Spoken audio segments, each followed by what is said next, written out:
rog, nu mai plânge, cred că mi-ajunge și simt cum durerea mea zboară spre nori. Primesc de la tine doar lacrimi senine, le șterg cu aceeași durere ce-o porți. Te rog, nu mai plânge, gândește-te bine, în ceruri pe tine te voi aștepta, cu o floare albastră să-ți amintească de clipele în care ne-am sărutat. Când vei suferi, cu tine voi fi și lacrimi îți voi trimite de sus.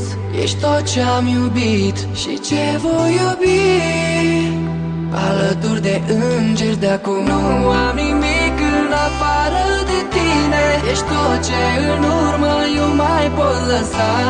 Tu pe pământ ești îngerul meu, de acum doar în ceruri mai poți fi a mea. Nu am nimic în afară de tine, ești tot ce în urmă eu mai pot lăsa. Tu pe pământ ești îngerul meu, de acum doar în ceruri mai poți fi a mea. Te rog să zâmbești și să-ți amintești că fluturii trăiesc doar o zi pe pământ. De-a pururi iubită, mereu fericită, de acum să te văd din cer eu aș vrea. Te rog să zâmbești cu mine în suflet, tristețea alungă-o din inima ta.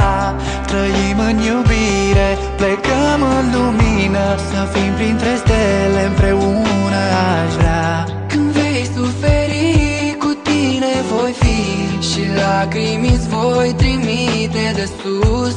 Ești tot ce-am iubit și ce voi iubi, alături de îngeri de acum.